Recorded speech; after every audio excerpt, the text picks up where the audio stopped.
In the US, you can actually call up neo-Nazi groups. They have websites. So I called them up and was like, look, I just want to know like what kind of experience your members are having within the US military now. And every single one said, it's never been this good. We can get in with swastikas, we can get in with SS bolts. So as soon as I made that initial round of calls, I was like, this is a big story. Because obviously the implications of this are huge. You know, if you're handing an M4 or M16 to a white supremacist neo-Nazi and sending them to a country full of brown people, where there's basically legal impunity for you to do whatever you want, you can guess what the results are going to be. Here on Downstream, we talk about a range of things, from the rise of political extremism to the collapse of empires, both past and present. And today's conversation actually is bringing those two things together. What happens when ideologues, fanatics, govern a country, dare I say an empire, in decline? Because that's precisely what's happening with the United States. Somebody like Pete Hegseth, who maybe even 15 years ago would have been a marginal figure in the American national conversation, is now the Secretary of State for War. Previously, of course, defense. The nature of politics in America has changed quickly, and that's nowhere more true than with regards to how it projects power overseas. And the people overseeing that are, as I say, rather extreme. Well, 14 years ago, today's guest wrote a book about people like Mr. Hegseth, and they were nowhere near power, but he thought they could start to reshape American politics. Irregular Army, how the US military recruited neo-Nazis, gang members, and criminals, was published in 2012. And I think the hallmark of a good book is it becomes more relevant over time. That's certainly the case here. We are going to talk about America in decline, what happens when a foreign country of just 10 million people captures another one of 350 million people. We're going to talk about the expansion of what it meant to join the US military at the start of the 21st century, and all of the political consequences that are downstream and that we're very much living with. The implications for Britain, the radical right, and where this country goes in the next 10 to 15 years couldn't be more significant, in my opinion. With all of that said, welcome back to Downstream, Matt Kennard. It's great to be here. Thank you for having me again. We're talking to you about the republication of Irregular Army. You first published this in, 2012? Yeah. This is the third edition? Second edition, but it came out in 2015 again with some new material, because it's a story that keeps needing to be updated because it's very current. Although it focuses on the war on terror, the kind of aftermath of those wars are being played out every day in the United States. Fluent, powerful, and authoritative. The Financial Times, not Novara Media. So there's your recommendation. It's coming from the FT. And just for people who aren't familiar with the book, how the US military recruited neo-Nazis, gang members, and criminals. Like I say, first published 14 years ago. Sounds like a book for 2026. Why did you decide to publish this new edition with the new intro at this moment? What was the jumping off point? You're writing books, you're doing things all the time, and obviously you've been talking about Gaza for years. Yeah. So why come back to this? Well, it was really about one man. You know, it was Secretary of Defense, now Secretary of War, Pete Hegseth. So he was appointed by Trump soon after he was elected president.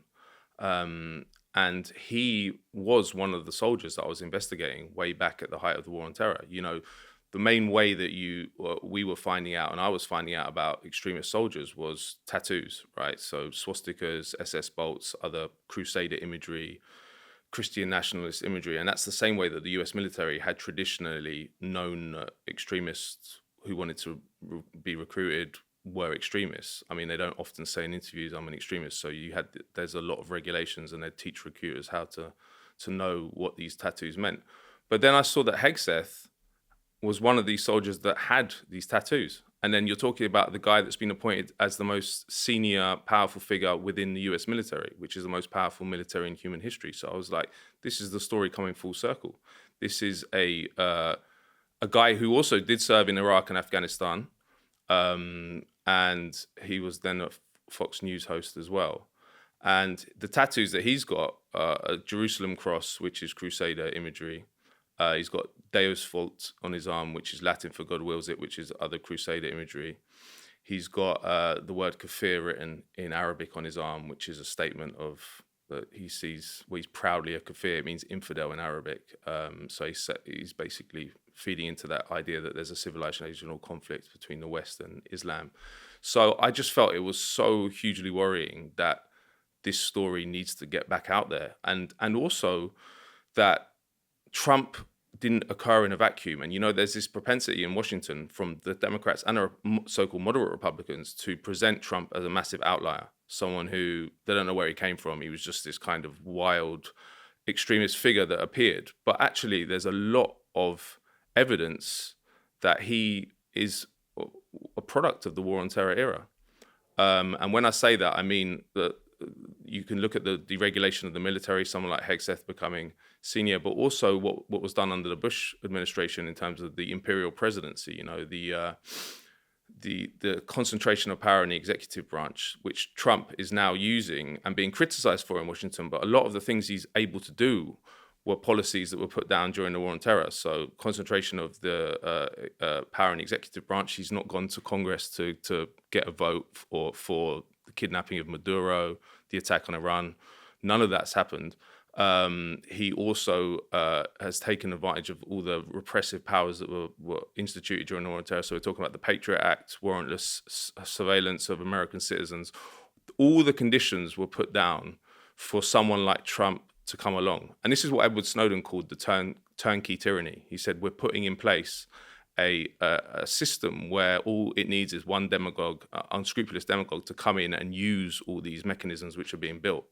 And that is Trump. And also, of course, he presented his first presidency and his second one in terms of against the war on terror. So he said his big pitch was, we're not going to do that nation building. We're not going to go around the world spreading freedom and democracy or do these foreign adventures. Obviously, it was complete bullshit, but it was he had a base that were traumatized and disaffected by the war on terror that he could tap into. And in fact, I looked at the polling of when he was re-elected in 2024, and veterans were disproportionately in favor of him over Kamala Harris. So the whole war on terror period created Trump in many ways. And interestingly, there are parallels with what happened after the First World War, because if you look at Mussolini in Italy, when he created this fascist movement in 1919, that was the year after the end of the First World War. And his shock troops, the black shirts, a lot of them were veterans of the First World War. And a lot of them, similarly to the war on terror, were disaffected by the war, alienated from the society. They've said, we've given all these sacrifices for 4 years, and what have we got to gain? Italy was on the winning side, but they made very few territorial gains. So he tapped into that and used those people to go to war with the left, which is also what Trump's doing as well. And then obviously it spread to Germany, Nazi Germany. Again, if you look at the histories of Nazi Germany, Hitler's rise was very, very impacted by the First World War and the Treaty of Versailles. So much of his pitch was that we were humiliated by the powers in the Treaty of Versailles, and we're going to make Germany great again, like Trump said. So I felt that there was so many parallels with what happened in the early 20th century, and the link with what happened to the US military, the link with the war on terror was never being made. And I believe that was never made because the culprits it wasn't a partisan thing. The culprits were the Democrats and the Republicans. So it's in no one's interest to bring this issue up within Washington, because Obama carried on all the policies of Bush. The Democrats were behind the war in Iraq. The Democrats effectively supported the evisceration of the regulations, which is documented in the book. So it's in no one's interest. There's no kind of partisan political interest in Washington to really raise this issue, but it is very, very, very current. And then, of course, the other thing, which I'll finish on, is January 6th, because obviously January 6th was an unprecedented event. The Capitol was breached. If you look, I was looking into the people that were involved in that, and a massively disproportionate number of people were veterans and actually active duty. In fact, there was a report in PBS where they said any veteran of the US military would know what some of the intruders were doing, because they were moving in what they call tactical stacks, which is something you learn from the US military. So it's literally like the boomerang effect. The war has come home, and it continues to come home. So, and then obviously Trump pardoned everyone who was convicted for January 6th. And then also Hegseth himself, in the inauguration of Joe Biden, he reportedly, and I think this is true, he wasn't allowed to even be part of the inauguration because his tattoos were reported by a fellow soldier that that they were extremist tattoos, and he wasn't allowed to serve. So you're talking about him now being in control of the US military. And listen to that guy, listen to the talk about Iran. It is framed in Crusader terms. And he believes in end times and Armageddon, which is the idea that there'll be a massive conflagration and then he'll be raptured up to heaven with Jesus Christ. This is scary stuff when you're talking about the most powerful man in the Pentagon, and the Pentagon being the most powerful military in human history. Very scary. He also believes in the third temple. Yeah. So this idea that there'll be the re-emergence of this temple on a historically sacred Jewish site, which is where the Dome of the Rock is today, this important Al-Aqsa Mosque, this important mosque in Islam. I think it's the third most holy site in Islam, the second or third. And you have members of the IDF who, they have a badge that says, I'm sort of, I believe in the inevitability of a third temple, and Pete Hegseth has aligned himself with these forces in Israeli civil society.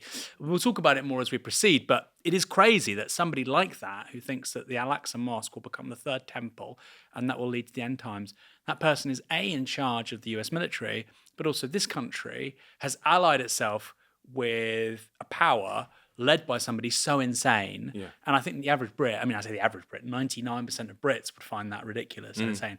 I think the vast majority of Zionist Jews who live in Britain, British Zionist Jews, would find that insane. And it really is extraordinary how little coverage it gets. There's a lot you said there, which we're going to cover, the parallels between Trump and Hitler, changes under Bush to the US military, which leave us where we are today with people like Hegseth having gone up the sort of the hierarchy of both military and political life in the US. But somebody watching this who may have just seen Pete Hegseth, briefly in circulation, try and give me a British analog. Who is somebody like him in Britain who, there's this guy who's in the military, he's on telly, and now he's leading, the US Armed Forces essentially. What's the comparison? We don't really have. It's a very different society in the religious aspects. I can't think of someone. I mean, we have like very right-wing former military officials. One of whom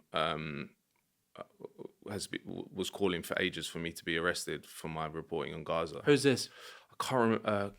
It was Chris Parry, his name is. Yes, he was the Reform candidate for a mayoralty, and they ditched him because he's too crazy. Yeah, so he basically, and it was covered by Harriet Williamson for you guys, but he was calling for me to be arrested for ages, and I kind of ignored it because I get a lot of that stuff. And then he was proposed to be this candidate, and so I publicized it, and then it was written about by Novara and a couple of other alternative media outlets, and he stopped completely. But he's not similar to Hegseth in this kind of religious zealotry. But it's coming, It's like the more and more, like when a lot of these people or the people around them, they don't really believe in, I think Trump's like this, they don't believe in anything, but they use the ideas that are useful at the time. And for Trump, that's kind of why he appointed Hegseth, because he wanted to give a little bit to his Christian evangelical base. And that's going to become whatever happens here. Like they're going to use what they need to use, and Starmer does it as well. Like all the anti-immigrant stuff is all because he believes that that's what's going to keep him in power and get him elected next time. Whether he still believes that, I don't know. But we didn't have a similar trend in the UK, because a lot of the time I get asked, is the kind of extremism in the UK military? But part of the reason that this happened was non-ideological, interestingly. It wasn't that the Bush administration thought we want loads of neo-Nazis and gangs in the US military. What the story is, basically, there was a revolutionary idea of completely changing the US military before September 11th happened. In fact, Donald Rumsfeld, Secretary of Defense, made this speech on September 10th, so literally the day before the terrorist attacks, called Bureaucracy to Battlefield, where he outlined that we're going to turn the Pentagon basically into a corporation or make it run like a corporation. Part of that was outsourcing a lot of operational tasks to private military contractors like Blackwater and DynCorp. And obviously that became a big issue at the time, you'll remember, where there was a lot of work done and because it was the first time really that a war effort had been, but also they wanted to pare down the US military and make it cheaper. And this went this went into the planning for the war in Iraq. So Rumsfeld believed that you didn't need a big land army. He said we can go in with 50,000. In fact, the planning for the war from 2002, they thought by 2006 they'd be completely withdrawn from Iraq with a residual force of 5,000 troops maybe. Whereas the Pentagon was saying to him, no, you can't do this like that. So the Rumsfeld doctrine was what they did in Afghanistan successfully initially. So the idea is you don't need a big military. You go in with special forces, you bribe local warlords, which they did in Afghanistan, the Northern Alliance, and they got to Kabul within a couple of months. Obviously, it became a bit of a disaster after that, or quite a big disaster. But in Iraq, it didn't work at all. And so they were like, okay, we've got this 200,000 troops in Iraq. Everything's getting worse. There's civil war because they decommissioned the whole of the infrastructure and put all these people out on the street that had formerly served in the military. What do we do? Now, what they should have done and what a normal administration would have done is to institute a draft, which is what happened. Well, in Vietnam, there was a draft, and that kind of allowed them to carry on that war for as long as they did. But infamously, during the war in Vietnam, it became maybe the major reason why there was so much domestic protest against the war and forced withdrawal in many ways in 1973. So they knew that, and Iraq was already unpopular by that point, so they knew they couldn't institute a draft. Although it was proposed by certain congressmen in Congress, there was a reinstate the draft bill. So if you don't reinstate the draft, yet you can't recruit or retain enough soldiers to populate these two wars, what do? You have to change the regulations. And I think it was the biggest facelift and transformation in US military in its whole history. So some of it was public. So they publicly raised the enlistment age from 35 to 42 and then did another program called Retiree Recall, which was they got retirees, people who served in Vietnam came back and served in Iraq. And they did that publicly. They changed regulation on body weight so you could be fatter and join the military. But I was more interested in what are they doing secretly. And I was like, well, I was thinking, I'd done some work on the far right when I was in the UK. This is when I was in the US. And I was thinking, well, what's going on with the neo-Nazi side of things and white supremacists? And in the US, you can actually call up neo-Nazi groups. They have websites. So I called them up and was like, look, I just want to know, like, what kind of experience your members are having within the US military now. And every single one said, it's never been this good. We can get in with swastikas, we can get in with SS bolts. So as soon as I made that initial round of calls, I was like, this is a big story. Because obviously the implications of this are huge. You know, if you're handing an M4 or M16 to a white supremacist neo-Nazi and sending them to a country full of brown people, where there's basically legal impunity for you to do whatever you want, you can guess what the results are going to be.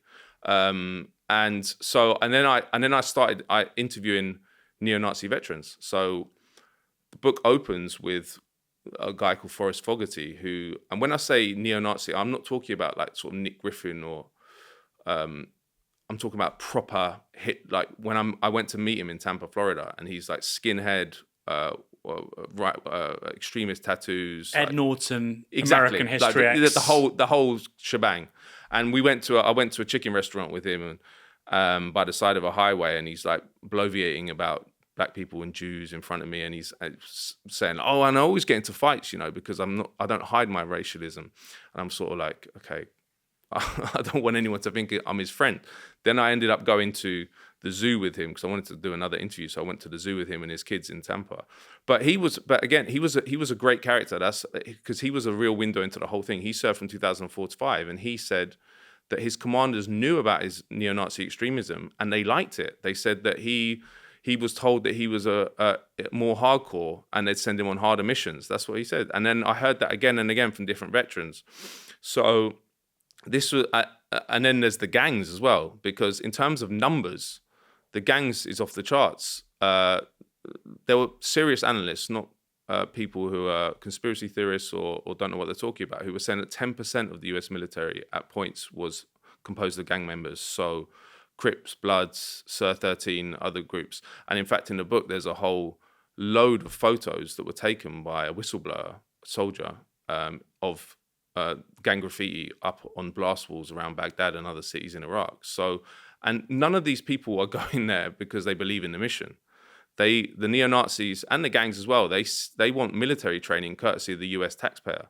And that's what they got. And in the case of the neo-Nazis and white supremacists, they want to bring it back to the US to start what they call RAHOA, which is racial holy war, which is a accelerationist idea that there'll be some kind of attack or some kind of crisis that will initiate all against all racial war, which will end with the white supremacist regime in Washington. And this is why I'm saying it's so current. You talk about like 2 million veterans of the wars in Iraq and Afghanistan, of the war on terror. They're all back in the US now. And these people that I interviewed, and there's thousands of them, they didn't come back to become priests. They came back to do what I said, which is to start this racial holy war.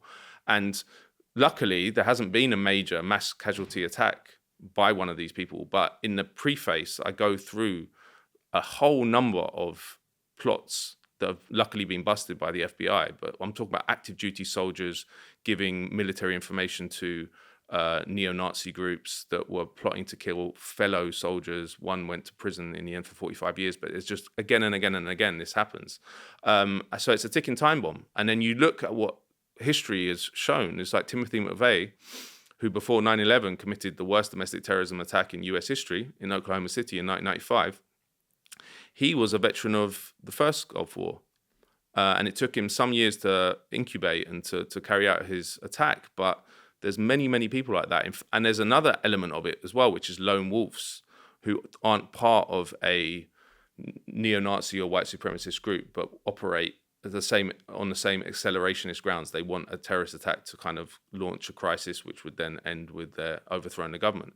There was one called Dennis Mahon, who some people say was actually the accomplice of Timothy McVeigh in 1995. And when I talked to him on the phone, I asked him about it. He said, well, everyone says that, but wouldn't I remember it? And I was sort of like, that's quite a strange response to being asked. He didn't deny it. But anyway, after I interviewed him, he was then arrested for plotting a terrorist attack and is now in prison. So again and again and again, I saw this happening. And if you look on at local media in the US and look at local crime happening, I'm talking about murders, other criminal activity, burglaries, that kind of stuff. A lot of it does always have some connection to the veteran community, because the other point is there's high levels of PTSD. So it's a cocktail. You've got extremism, you've got the PTSD, which was at over 20% of the US military at one point was, they said had PTSD, which is way higher than the UK military, by the way, even the one that was serving in Iraq and Afghanistan. So I don't quite know what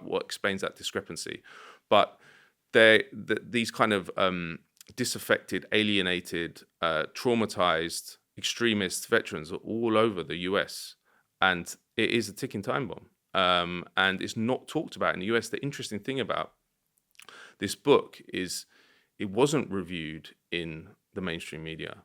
And again, I think it goes to the same thing that I mentioned before. I think it's because the book doesn't take a side. It doesn't say the Bush administration did this and then Obama fixed it all, or Biden fixed it all. It says this is a bipartisan thing. So it's in no one's interest within the kind of very partisan media to cover it. And then, so when a terrorist attack happens or gets busted or there's a low-level murder, no one links it to the wider trend, which is that the US military became an absolute free-for-all during the war on terror and anyone could join. And these regulations are in place for a reason. There is a reason you don't train and arm neo-Nazis and white supremacists or gangs or criminals, because they're likely to commit atrocities in the places they're sent, but also back home. So, and I'll finish with this, is the criminals side of things. So they started another way they patched up the US military without doing the draft was to start allowing thousands of criminals, which previously weren't allowed in. So felons and people guilty of serious misdemeanors. They had a massive increase in what was called the moral waiver program, where they give them a moral waiver. Now, there was a infamous massacre in Iraq in 2006 called the Mahmadiyya massacre, where a group of American soldiers went to a house south of Baghdad, separated the 14-year-old girl from her father and her brothers and sisters, went into the room where the family was, killed them all, then went into the room where the 14-year-old girl was. They all raped her, then killed her, and then burnt the house down. And that was actually reported to the US military at the time as the work of insurgents, which happened a lot, by the way. In fact, it was routine. And the US military, as they do, they accepted that explanation until someone in that platoon had a crisis of conscience and revealed what had actually happened. Now, the ringleader of that attack in Mahmudiyah was called Stephen D. Green, and he'd got into the US military on a moral waiver. So you see, you can link the atrocities, you can link the horror that was inflicted on the occupied populations to this policy, which came from the Pentagon brass. So, and the problem is we don't know we don't even know.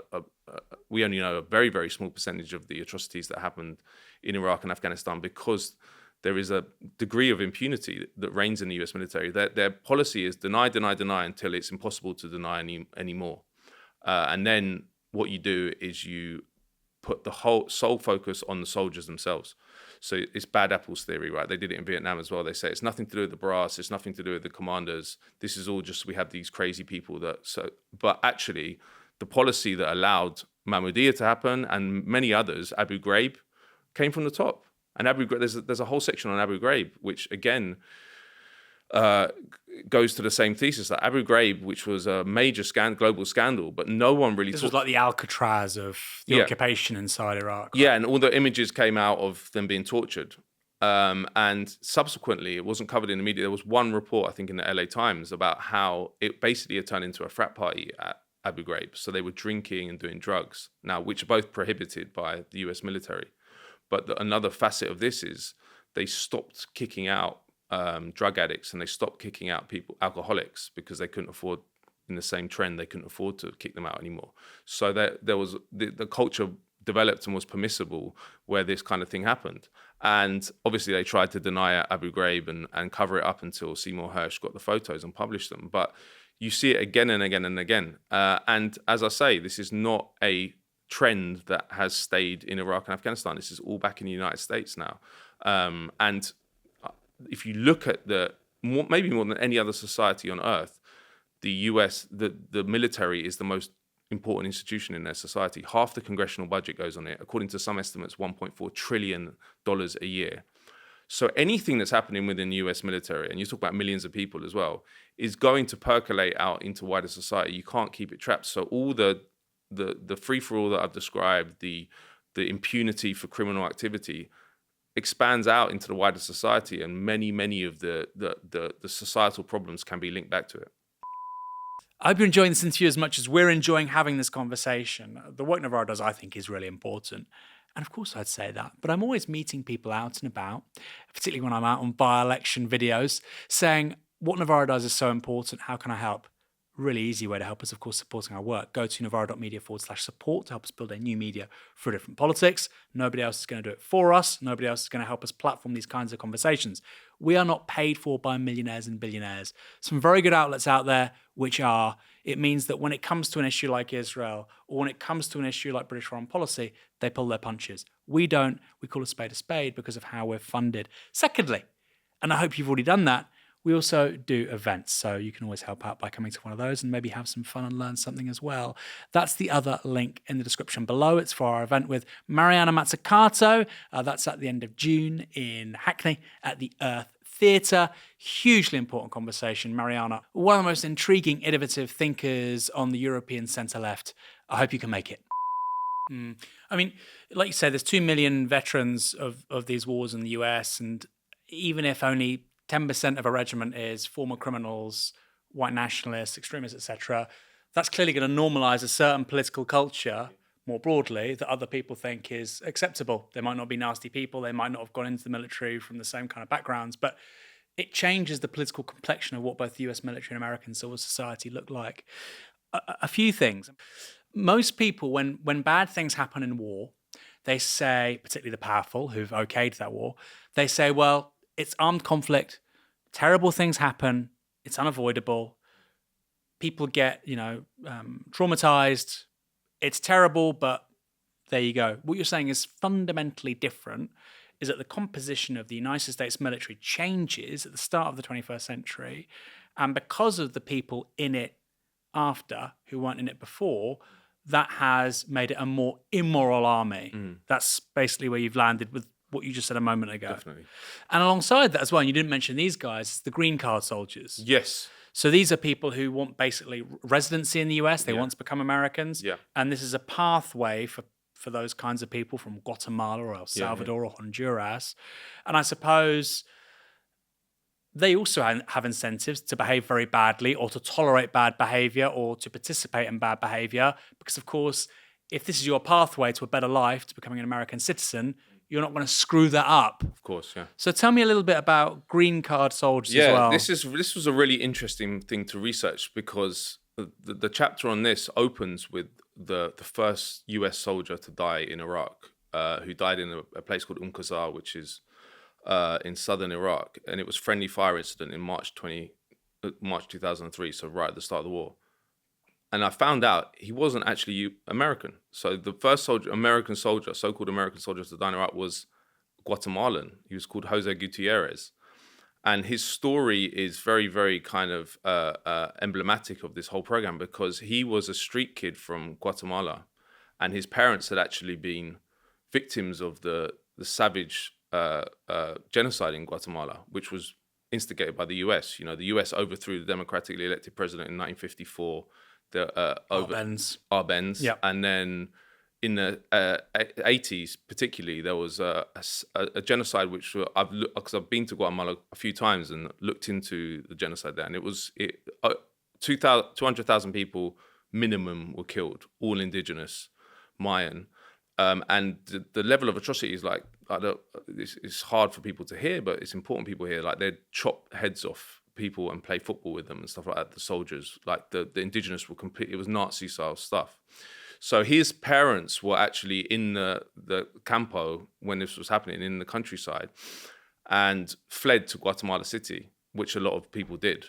So he kind of grew up on the streets with his parents, and then they died, and he made the journey to the United States, and that through Mexico, and tried to get through the rivers and then cross the border, and he made it. And then he took advantage of the program. They were giving green cards in exchange for military service. And when he died, it eventually came out that he was Guatemalan, and then there was something that I refer to in the book as the patriotic foreigner narrative, which was put out by the corporate media or the mainstream media, which was that he loved America and he did it because he loved America and he wanted to defend America after the atrocities of 9/11. But in fact, the opposite was the truth. I got hold of letters that he was sending to his sister before, and he said, I don't want to serve in the military, but this is the way I can stay in the US and I can bring you, because he really wanted to bring his sister to come. It's a tragic story. And there were many, many like them. And also this whole thing, also the other major impact of this free-for-all was the impact on operational readiness, which is how good the force is to fight, right? If you have people that barely speak English, which a lot of these people did, it's very hard to follow instructions. It's quite hard to have a military that is functioning in the right way. And in fact, in the research I did on Jose Gutierrez, people were saying that he might not have understood instructions. That's why he got killed, because it was a friendly fire incident. So I'm not saying that's true. I don't know, because I didn't look into it far enough. But the point is that allowing people like that to serve and overweight people and people with low IQ, because that's another group that got enfranchised by the war on terror. It creates, the reason these regulations are in place is because it's not a force that is going to be operating in an optimal way if you have all these different groups enfranchised. And actually, interestingly, we might come to this, it has a lot of parallels with what happened to the Roman military before the fall of the Roman Empire.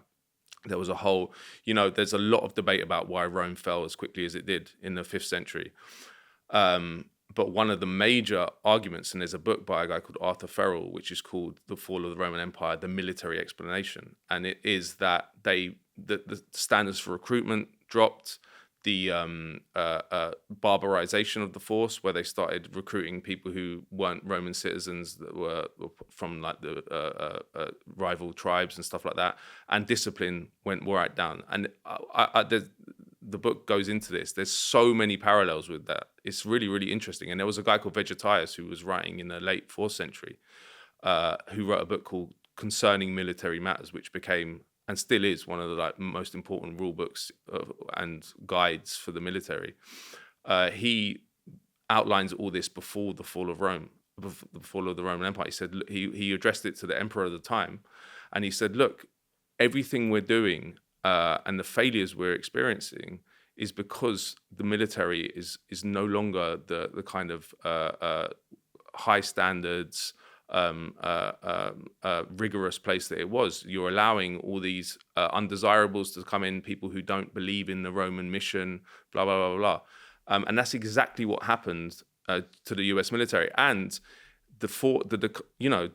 American decline is now talked about everywhere. Everyone is aware.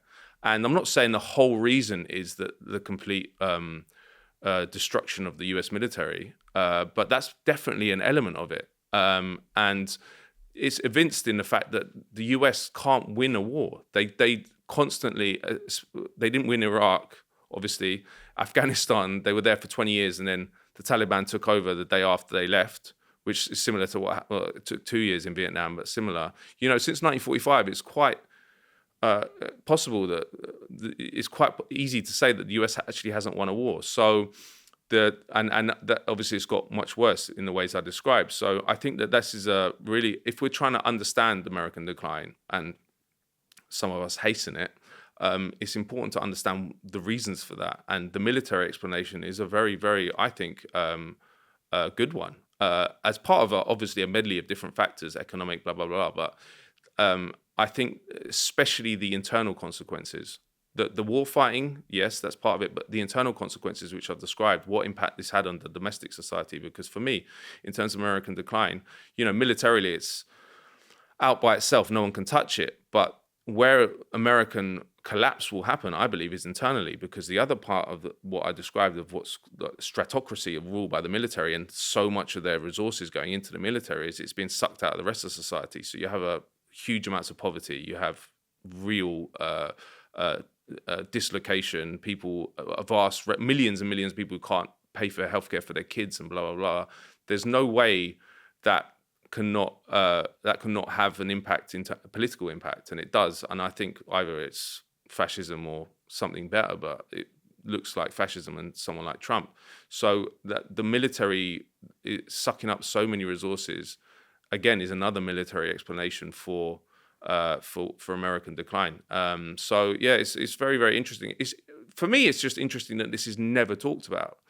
Like, it is so, like, I'm the only one that's written extensively on this subject and put it all together as a trend. And yet, when you look at historians who are writing about the fall of Rome 2,000 years ago or 1,500 years ago, everyone's talking about this. And I believe, like, in 1,000 years, when people discuss America, everyone will be discussing this. So maybe the book didn't sell that well, but maybe it will sell better in 1,000 years, hopefully, if we're still here. Like Edward Gibbon. Yeah. We spoke to John Rapley and Peter Heather about the collapse of the Roman Empire, and Peter Heather is a historian of antiquity, and John is a political economist of development. So they bring different reads to the same problem. One is that historical mindset, which you're talking about. Another is, okay, well, how is American decline unfolding, viz. Asia, Africa, etc., in real time? Phenomenal book. And Peter Heather's account for the fall of Rome is that trade between Rome, the core, and the periphery actually accelerated the development of the periphery to such an extent that they could then conquer Rome. And he says something similar is happening with Asia in the 21st century. Right. In 2000, I think 4/5 of global GDP was in the West. Right. Now it's 3/5. That doesn't sound like a huge difference, but it's only 25 years ago. Yeah. So if you have another 25 years like the last 25 years, all of a sudden things look rather different. Yeah. I suppose in terms of this conversation, you've got me thinking about a lot. So I'm going to stick with the history stuff for a moment. We had a collapse of an empire in living memory for some people, which is, of course, the British Empire in the 20th century. But none of this happened. And the British Empire was enormous. 100 years ago, it was about 25% of the planet's surface. More than that, 150 years ago, technologically far more dominant than the US is today. There were no rivals in terms of its technology. So we're talking about history repeating itself with imperial decline. The US is seemingly following what happens to the Western Roman Empire. Why is the UK different? You know, some people might say, well, the Brits should be patting themselves on the back for not going through something like this. I know we had a rise of fascism in the 1970s, but there was nothing like this. And of course, we had many men after the Second World War, after even the 50s, the Korean War. We had national service in this country. Britain was a highly militarized society, and yet it was a successful social democratic egalitarian country. So why did Britain go in one direction, meanwhile the United States is going in another? Well, I would take issue with your premise, if that's all right, that I don't think the British Empire ever ended. There was, obviously, it ended in one form. But the interesting thing, and I've looked quite a lot into this, is that the British Empire was basically subsumed into the US Empire after the Second World War. So obviously we lost India in 1947, and then African countries got independence into the 60s. But really what happened was that the British basically knew that this happened during the Greek Civil War. So in 1944, in a thing called Operation Manna, the UK landed in Greece when Nazis were retreating, and they said it was a liberation mission. But what it was about stopping the communists taking over following Greece. And then in the following years, the Brits had control of it. And then after the Second World War, they knew they couldn't handle it. The finances weren't there. So they got in touch with the Americans and said, you're going to have to take this over. And there was a State Department planner who said within the hour, the US had replaced the UK as a hegemon. And then you had the Truman Doctrine, which was literally straight after Truman announced $400 million for Turkey and Greece. And that was about reinstating basically the collaborators with the Nazis against this communist insurgency. But anyway, I bring that up because the British establishment at that time knew they couldn't do what they'd done before. That unilateral empire was impossible. But what they could do was hitch themselves to the US empire and provide very important services. Like I think we should refer to the empire now as the Anglo-American Empire, and I'll explain that because I know that sounds ridiculous to a lot of people. But look at the overseas bases that we have. So Cyprus is the one that people kind of know a bit more about now because of Gaza and its use to support the Israelis. But we have Diego Garcia in the Indian Ocean. We have the Falklands. We have a base in Belize. We have a base in Kenya. We have a base in Canada. We have a base in Germany. We have a base in Norway. We have bases all around the world. And then there's the overseas possessions, which are all the Caribbean possessions. Again, many of them double as military bases. All the islands in the South Atlantic. So if you look at a map of the overseas territories, there's 13, and the military bases of the UK, it looks like an empire, and that's because it is, and it's still. But what happened was we knew we couldn't afford to do it ourselves, so we took on different functions as an administrator, intelligence side. We saw that with Gaza, with the spy flights. We led in terms of intelligence, so we provided different services. So the empire changed, but it didn't go away. So, I mean, that doesn't answer your question about why after the Second World War we didn't go veer towards fascism. But I think that was, the reason for that, I believe, is that the Cold War was on. You know, many of the good things that happened in this country was because they were scared about it going communist. You know, and this is also why fascism took off after the First World War as well as I'm talking about the disaffected military. This was in 1917 was the Bolshevik Revolution. So establishments across the world, especially in Europe, especially in Italy, were scared that their countries were going to go communist.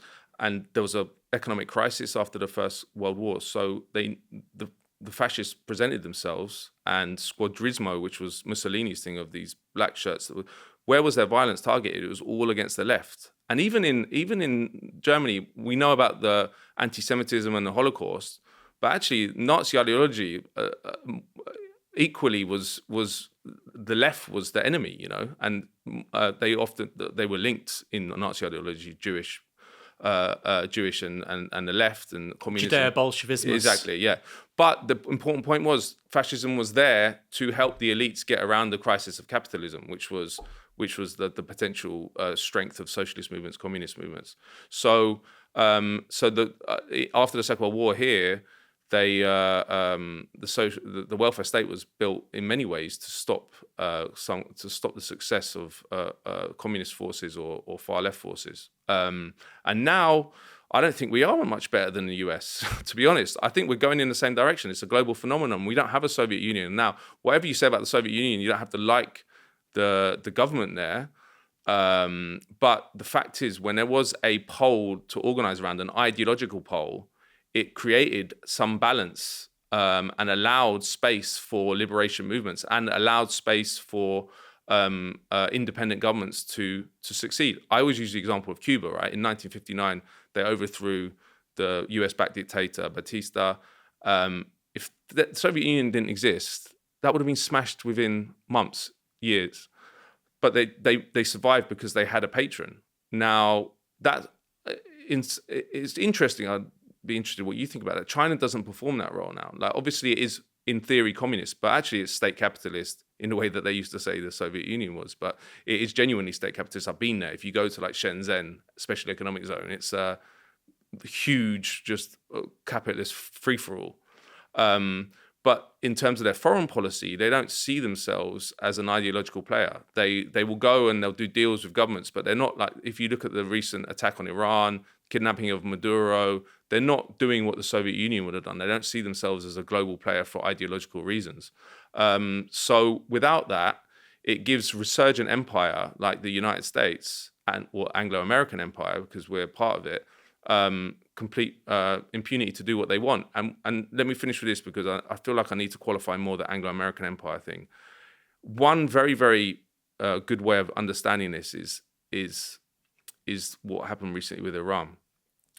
Now, it is impossible for our government to move against the United States, but that's part of the deal I talked about. We basically subcontracted our whole foreign policy out to Washington in exchange for the British establishment having a pretension that they still ruled the world, which they didn't want to lose after 1945, and they would have if they didn't do it. So it is impossible for our Foreign Office, for our Ministry of Defense to go against the United States. Now, Keir Starmer is presented in the mainstream media as he went against Trump. And if you read the FT or the Guardian, they'll talk to people in the Labour administration and say this war's been very good for Keir because he's been shown to be strong for going up against Trump. But what's the truth of that? Yes, he didn't join the attack, but initially he said you can't use UK bases for attacking Iran. Very quickly after, he reversed course and said you can use RAF Fairford in Gloucestershire, which is the only US forward operating location in Europe, which means that heavy bombers can go from there, and you can use Diego Garcia. Now, in international law, that means you can't do that and claim you're neutral, because if you move munitions and allow munitions to be loaded for a war, you are a participant, you can't claim neutrality. So why did he do that? And that basically because it's impossible for him to not do that. There is no way. The whole structure that he sits atop of is predicated on the fact that we are a slave to Washington. Even more, and in some senses Israel, but it's not as deep. The structure is not as deep. And there was a intelligence agreement signed just after the Second World War called UK-USA, which again just made our intelligence agencies work hand in glove. And everywhere the US goes, the UK follows. Like it's quite interesting. Even in things that like Iraq and Afghanistan, they didn't need us in Iraq, but we went. They didn't need us to get involved in the covert war on Syria, but MI6 was very involved. In fact, was running guns from Libya to Syria for the rebels. Everywhere, every single imperial action, Iran, they're using Diego Garcia and RAF Fairford. You see the UK again and again, and that's because it's an Anglo-American empire where the UK element of it is in the shadows, but it means that we can't go against it. And interestingly, things are changing. And actually, the first time, because I've been covering the US in this country for years now, and interestingly, the first real mainstream political figure that has come out and said we should get rid of US troops in this country, and there's over 12,013 bases, was Zach Polanski recently. I don't know if you remember that. He said, I think he conditioned it on something. I said, if Trump attacks Iran, which he did, so I guess the conditions were met. But anyway, he was so heavily attacked because this is like, you can't touch this stuff. And in fact, if you look at the attacks on Polanski, whenever he talks about NATO or the US military or something, it's way more ferocious than anything he gets on anything else. And it was the same with Corbyn. Although Corbyn didn't come out, I remember I interviewed Corbyn a couple of years ago and I said to him, would you remove, if you had been made Prime Minister, this is after he lost and had left the leadership, but I said, if you had become Prime Minister, would you have removed the US presence? And he said, well, I'd liked it to be wound down. And I was sort of like, Jeremy, that's not how it works. You have to, they're not going to just wind it down. You have to kick them out. But anyway, he didn't forcefully come out for it, but Polanski did. And that is because the Iran thing really exposed it. RF Fairford particularly, I don't know if you remember, there were the images that came out of journalists over the fence of bombs being loaded onto the planes for a totally illegal war that everyone knew was illegal. Like even the right knew it was illegal. I mean, some of them supported it, but no one can really claim that it was legal. There was no self-defense. So things are changing, and I think the mechanics of what I'm talking about, this Anglo-American empire, which was kind of set up after the Second World War, is being revealed in a very real way. There was a tweet that was sent out by a senior journalist the other day from I can't remember, some corporate media outlet, but he said people need to stop calling for the this and that about US troops, because there's a whole swathe of our relationship with the US which the public isn't allowed to know about. And Tim Shipman said this. Yes. And I remember reading former Sunday Times, so he knows what he's talking about. So you saw this tweet. It was quite interesting. But his argument was like, they shouldn't know about it. It was a good thing. It was like, you shouldn't know. But he's right. There is a whole element of, we see the political decisions and we think they're decisions being made on the cuff or basis based on each issue, but actually there's a whole deeper infrastructure that no one really understands, that means that we can't go against the US. So this is really interesting, and I think what he said for me had two parts. He's saying the British public don't know, and they shouldn't know. Yes. So what they don't know is that we're not a sovereign country, right? And I suppose that'll be my response to you saying it's the Anglo-American Empire, because I view us more as a vassal state at this point in time. But what we shouldn't know is how bad it is. And I suspect it includes things like kill switches for F-35s. I suspect it includes things like kill switches for Trident missiles. I suspect it includes threats to close down internet connections or ostracize the City of London from global finance networks, being cut off from SWIFT, which they did to Russia. Yeah. You know? So, and of course, Iran. These are the kinds of things that we can't know about, because if we do know about it, it shows that we're A, not a sovereign country, B, actually democratic government is very contingent, and C, actually all these things that we're told about with regards to globalization, free markets, capitalism is actually underpinned by US imperialism, which is a left-wing analysis. It's also true. You said actually something earlier on, I do want to say this, you're saying so much good stuff all at once, I'm forgetting what I want to respond with. So I do want to say this. You said you don't have to like the Soviet Union. I liked the Soviet Union. I think it was a massive net positive in the 20th century. Terrible things happened. Stalin killed tens of thousands of foreign socialists. Right, you know, the KPD, the Communist Party of Germany. Hitler killed many of them. After Hitler, the guy that killed the most members of the KPD was Stalin. Under no illusions about that, but the role of the Soviet Union in the 20th century as a vehicle for wider human progress, I think is inarguable. Yes. But can I just add to that? Please. Because the other point is that the fascism we're talking about, which is rising up, probably wouldn't have happened if there wasn't a collapse of the Soviet Union, because Erich Hobsbawm famously stayed part of the Communist Party after the invasion of Czechoslovakia and other events when people left. But his argument always was, look, it's not perfect, but we have to have, my fear is fascism, and having this pole, powerful pole, that is a major impediment to the spread of fascism. Obviously, without the Soviet Union, the Nazis wouldn't have been defeated, but just generally going onwards. And the US during the Cold War was supporting fascism everywhere. So since the 1990s, it has taken a while, but you could say that this is what we're seeing now is a product of the long end of the Cold War. You know, the 90s, capitalism wasn't in crisis, it was resurgent actually, because there was a lot more meat to dig its teeth into, all the former Soviet countries in the Eastern Europe and other places. But that kind of capital accumulation has become harder now, and capitalism is in crisis, and we're back to a 1930s scenario where they have to choose between socialism or fascism, and the financial elites always choose fascism. Or in the case of the UK, they choose fascism over mild social democratic leaders like Jeremy Corbyn. Because I think in this country, actually, if the system was smart, and obviously it's not conscious, the system, but if the system was strategic, they wouldn't have destroyed Jeremy Corbyn, because his mild social democratic reforms could have actually probably taken some pressure out of our society and allowed them to continue ruling the country, the oligarchy, with some minor kind of like Clement Attlee style reforms. But now they've destroyed that, and now you've got this congealed centre, which is the Labour Party, the Tories, and pretty much reform, apart from immigration. They're letting in the far right because there's no alternative. And we talked about this last time I was on. Like there needs to be a vehicle. And actually, last time,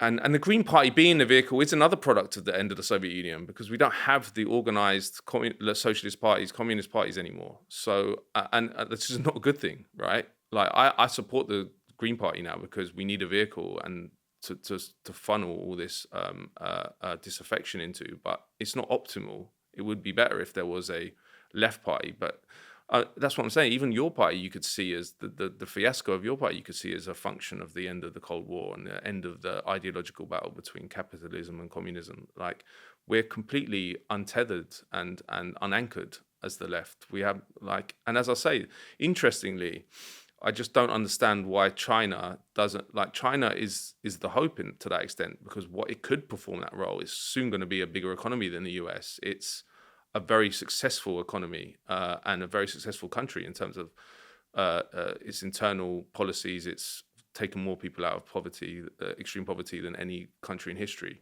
Why is it not playing the same role? And can we kind of push it to take the same role? So I've already defended the USSR. Allow me to defend China. Like you say, they pulled 800 million people out of poverty in, I think, the last 30 years. Extraordinary political achievements. Again, not all good. And people talk about Mao making huge mistakes and Deng being the good guy, but the one-child policy was probably as brutal as anything any government has done in the last 100 years, and that was under Deng, and it was an anti-Mao policy. I've got a few things to say here. So I suppose China is doing what it's doing because it doesn't want to repeat the historical mistakes of the USSR, perhaps. The USSR, I think, at one point had 12% of global GDP. So it was never really an economic rival to the US. It was the world's second largest economy. And, the 5-year plans and the progress made even after Stalin in the mid-late 50s was extraordinary, but it was never an economic rival to the US like China is, or a technology rival like China is, really. I know it has moments like Sputnik, but It's quite clear now, I think, to most reasonable people that China in 5 to 10 years is going to overtake the US on pretty much every single technology. Already has on things like electric vehicles, 5G. So I suppose... Well, I don't suppose. What I read and what I'm told is that China doesn't want to repeat the same mistakes of the USSR on 2 levels. One being geopolitics and sort of imperial overreach before it has the economic base to do that, which makes sense. You might disagree with it, but it makes sense. Another thing they disagree with the USSR on was what they call historical nihilism. So the revisionism that you get with Khrushchev against Stalin, they despise. And a lot of Chinese communists believe that was the beginning of the end of the Soviet Union.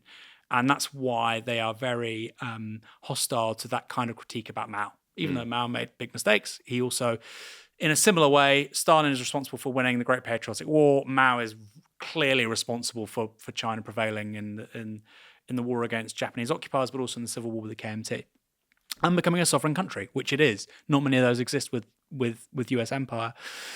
To go back to what you were saying about socialism and fascism and the end of the First World War, because for some people, that's a very well-lit debate. They can see all the positions, but for others, they might be thinking, what on earth are you talking about? So in 1918, 1919, you obviously have the end of the First World War.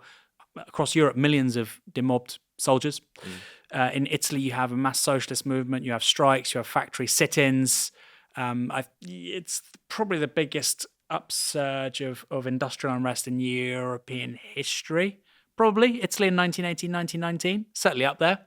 And the Italian ruling class say, well, this has to end one way or another. Yep. Now, for Italian communists, that was, of course, revolution, and for the Italian establishment, including liberals, it meant fascism. And you're supposing that something similar may happen in one or more European countries, maybe the US in the years ahead. I suppose let's put a needle in that and stick with this conversation for a moment. If your economy isn't growing, which ours isn't, most European economies aren't growing, that is a debate, isn't it? Because all of a sudden, if there isn't growth, then you will have to redistribute what's already there to some extent. And clearly that's not on the agenda for the centre-right neoliberals. And so you have to have some other kind of political conclusion to all of this, which is why I think this debate about remigration and mass deportation is actually quite plausible. I don't think it's just a response to immigration, actually. I think it's also going to be an economic response to stagnation, which is if you're trying to build political consent for a majority of a society and your economy isn't growing, you're going to have to redistribute some stuff. And if you're not a socialist, how do you do that? You take some stuff away from some people. So whether or not that happens in this country, I'd like to think it can't happen here. I think it's probably very likely in one European country at the very least. And these are the stakes, when people talk about remigration and mass deportations. And with Restore, for the first time, and I do think this is a big deal, they're talking about deportations of people who haven't broken the law. I think that's a really big moment. Because if somebody says, look, if somebody breaks the law, they should be deported. Or if somebody comes here illegally, they should be deported.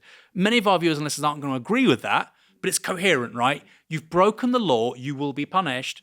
But if somebody's here legally, contributing taxes, they might even have asked to have come here to do care work or whatnot. They make a life here, raise children here. Maybe even if they're born here, now we're hearing political arguments about those people being deported. I think you chuck that onto the side of the economic stagnation bit. We've been here before, right? Yeah. And that F word, fascism, is often overused. We'll talk about that as well in a minute.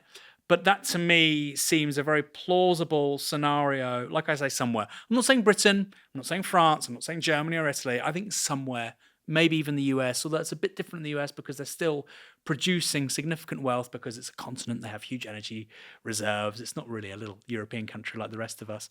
I want to say a few more things as well. You said that the US hasn't won a war since 1945, which is basically true, isn't it? They're very good at these kind of global policing operations, like Maduro, right? Or a drone strike against some dude in the Yemeni desert. But in terms of changing a regime, winning political power, having a new client state do what they want, that hasn't really happened in many cases after a military intervention. And I think for me, Iran was really illuminating in this regard, Matt, and your book actually has put some meat on the bone. So something that I was repeatedly told by Iranian scholars like Vali Nasr is that the Iranian revolutionary government view ideology as a resource. So they don't have the F-35s, they don't have the latest kit, but they have 10 million plus people who are ideologically invested in their political project, which is a huge deal. And you look at the American military, they don't have an ideology, actually, by virtue partly of the changes over the last 25 years that you talk about in the book. But I wonder, obviously, some of these people are political extremists, some of them are fascists. Does it therefore make sense, if they want to start winning wars again, to move to an overtly ideological project? Christian nationalists, far-right military. So at the moment, it's a mainstream military, right? Mainstream military, with some of these features you've talked about, people like Pete Hegseth. Yeah. I suppose if you're trying to think like an American reactionary, you'd say Hegseth's not the problem. The problem is they're in a minority. If we want to start winning, actually, just like the Iranians, sort of thing maybe Steve Bannon might say, right? Yeah. We need to be like the Iranians and start understanding that ideology is a resource. Yeah. Do you think that's a possible sort of road that American foreign policy, American empire goes down? I think it's already there. I mean, it's interesting you say that because a good example of that is the fact that Hegseth renamed the Department of Defense the Department of War. So his whole idea, and he said early on in his term as Secretary of War, we're not going to deal with these stupid rules of engagement. So the idea being that previously we'd been this woke force that applied international law. And when you're in that position, you're saying we're not going to deal with stupid rules of engagement. Rules of engagement are just abiding by international law. It's when you fire or don't fire. Basic stuff for military. It's saying to the people that serve under you, you can commit war crimes at will. There's impunity. So he's already announced that. And then obviously you mentioned the Christian nationalist stuff. He does talk at the podium about the war in Iran, particularly about in Crusader terms.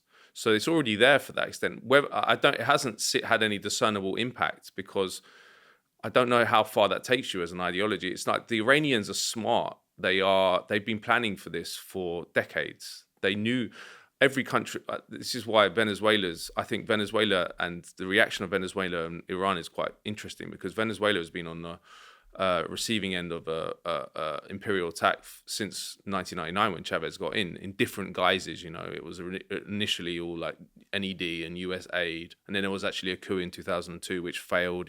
Chavez went back, but they had no plan for what happened. And Delcy Rodriguez, who replaced Maduro, seems to just be doing what she's told by the US.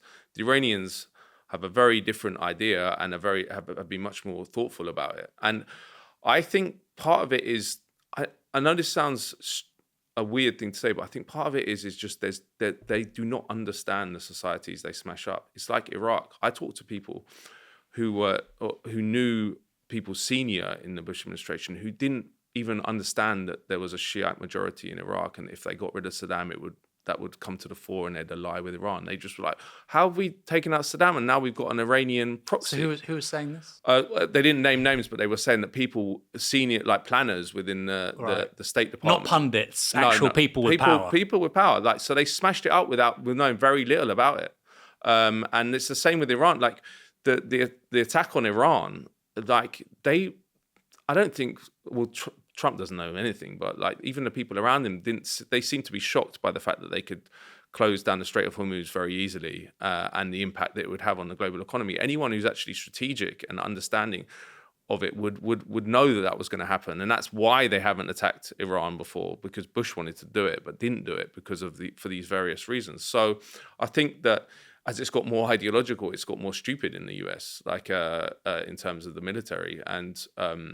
And even in the Venezuela case, right, which you mentioned, you termed as possibly a success. That wasn't a success. Well, it was a success. It's a successful mission. It was they killed 200 people and kidnapped the president. So yes, they got the president. The premise of the mission were get Maduro. They got Maduro. The same government's in place. Yes, Delcy Rodriguez doing what she told, but it wasn't what. But I think part of the reason is also that they don't want that Iraq and Afghanistan, particularly Iraq and then Vietnam before that, showed that. The political consequences and costs for politicians and senior administration officials of putting a land army somewhere. Like it destroyed LBJ, Nixon, Bush. Like their legacies are very much imbued with those wars. So they want what I talked about earlier, which is the Rumsfeld doctrine. They want small special forces missions, which kind of actually is the UK strategy now as well, by the way. But they want to use special forces, and there's been an explosion of special forces like JSOC, Green Berets, or Delta Force, which did the Venezuela operation. And they want to just go and use a nimble force to take out people, but it doesn't work. So they need to do a land invasion of Venezuela, but they don't want the political consequences. They need a land invasion of Iran, but everyone knows that's going to be a disaster. Good luck. Yeah, exactly. The topography of Iran is completely different to Iraq even, so it would be impossible. They would be so. There's that's the reason, and so I think that they don't know how to do it. In fact, if you even like we mentioned the wars since 1945, if you look at the British, although they were savage, they were better at being in. They were seen as like the global masters of like counterinsurgency and dampening down. The Americans aren't. Seen as experts in anything, and even the drone war, which you mentioned, they killed a lot of people, but they didn't do a lot of good. And and in the case of Syria, that's one success, I guess, because Syria is quite misunderstood because there's such a it's such an emotional debate and anyone who takes one position is called an Assadist, and then someone else is called Al Qaeda supporter on the other side. But anyway, there was a massive war on Syria, covert war, biggest CIA operation in modern history since Afghanistan. Timber Sycamore, it was called. But that's what they wanted. That they prefer to do that, but it didn't work for a long time, and then eventually Assad got out. So I think that they're caught between the political consequences. I think Trump would love to do it if he could get away with it, but he won't. But he won't get away with it, so he won't do it. I mean, he might not even get away with what he's done so far. Like, I have no idea what his plan is. I don't know if he does. I don't even know why they went in. Like that is new. The pretext. People, if you ask most people, they don't understand what the pretext is. It changed from week to week. It was like it was about the human rights. Then it was about attacks on Israel, and then the final consequence was changed. It was regime change at one point. Now it's like no nuclear program. Like, it completely changed because I don't think they knew. And actually, the big elephant in the room, which is going to be unpopular with some people, is that it's because that it wasn't an American war. It was an Israeli war that Trump effectively does what he's told by Israel. And I should qualify that, because obviously that's a big claim. But it came out in the New York Times that Netanyahu visited Washington before the attack on Iran and did a PowerPoint presentation in front of the Trump administration. And then afterwards, Trump went around the room and was like, what do you think? And what Netanyahu said was, look, we'll kill the Ayatollah. And then the whole thing, the IRGC will collapse, and then regime change will happen. Trump obviously believed that, but it didn't turn out like that. And actually, the killing of Khamenei was one of the first acts of the war. So that was the strategy. They thought the whole thing would collapse, and it didn't work. So, and Israel's been pushing the US to do this for many, many years, but that is. It was interesting that you mentioned earlier about Rome and the theories of the people that you interviewed, because they were saying the periphery was developed. I've been wondering recently if there's ever an occasion where the imperial center, the country where the empire is based, has been colonized, like its political system is being hijacked by a small little colony, because Israel is effectively a little US colony. It can't survive. I don't know. I don't know enough examples from history, but I've never come across an example where that's happened. And that's happened. The whole, and to go to the fascism thing, this relates to the fascism thing. All the stuff we're talking about, which is incipient fascism, it's all it's all being tested out on pro-Palestinian people, activists and stuff. In the US, for example, that Turkish student who was on a student visa and was hauled off the streets by ICE for a comment piece in a student newspaper. Here, with Palestine Action being prescribed as a terrorist group, this is not about the UK. You can say things now in the UK about our government that you can't say about Israel. That's insane. That is completely insane, but it's very, very real. I'm not just saying that. That's not rhetoric. That is very, very true. Anyone who's speaking out against Israel is aware, and the UK government is aware that you feel much freer to speak out against the UK government than you do against Israel. How have we got to that situation? And the reality is that our political systems have been hijacked. And there's a lot of good literature about this from John Mearsheimer and Stephen Walt wrote that book in 2005 called The Israel Lobby. And there was a lot of pushback against it because, well, partly because the Israel lobby doesn't like being exposed, but also by people think it feeds into anti-Semitic tropes. But the point is, it's facts. You have to follow the facts. And it's not my fault if it feeds into anti-Semitic tropes. It's just a fact. And part of the reason it's got so crazy is because people don't want to talk about it, because there's anti-Semitic tropes that are associated with it. But the reality, the proof's in the pudding. They're not arresting people here for speaking out against Saudi Arabia or America even, or any other country. It's Israel that we literally all our freedoms have been dismantled on behalf of. And I don't know where it ends. And it's not just here as well, it's Germany. I mean, and France. Germany's the crazy one right now. I've seen this anecdotally, but basically a condition now of German citizenship for a person applying for German citizenship is you accept that Israel has a right to exist. And if you don't accept that, then you can't become a German citizen. And you think, well, look, you can have a view on that stuff, but it's a foreign country. Exactly. It's mad. I mean, you can say UK shouldn't exist. In fact, I say that all the time. I'm always Scottish nationalists would say that, right? Yeah, And that's they've what. got- And they've I got always MPs. tweet about it, and I've never thought twice about the fact it's calling for the breakup of the UK, because I support Scottish nationalism. But yeah, in Germany you can't say that about Israel. Like it's so crazy. And actually, I think it's going to get worse and worse, because the point is it serves a function, because the brand, Israel brand, is destroyed. It is completely destroyed. And that's despite the best efforts of the Israel lobby. It's despite the efforts of the captured British establishment, the captured media. They've tried so hard, but it's gone. Like, you talk to most people now and they understand what Israel is and the genocide in Gaza and stuff. So in the absence of that, in the absence of controlling the narrative through your different propaganda organs, you only have one thing left to revert to, which is the law, to discipline the population, which is what they're doing. And the more we speak up, the more they're going to move the needle to different topics. Like, now you can still call it a genocide, and you can speak out against Zionism. But I'm always thinking, like, it feels subversive saying you're an anti-Zionist, because you expect that they're trying. Some Israel lobby group at some point is going to say that you shouldn't be allowed to criticize Zionism as an ideology because of the same thing. It's saying that means you don't agree with Israel's right to exist, and then therefore you're anti-Semitic. It's not preposterous to think that will come in soon at some stage, that you can criticize Israel, but you can't criticize Zionism as an ideology. And this is unprecedented. Like, we've had progress in democracy here in terms of the right to vote, free speech, and stuff like that.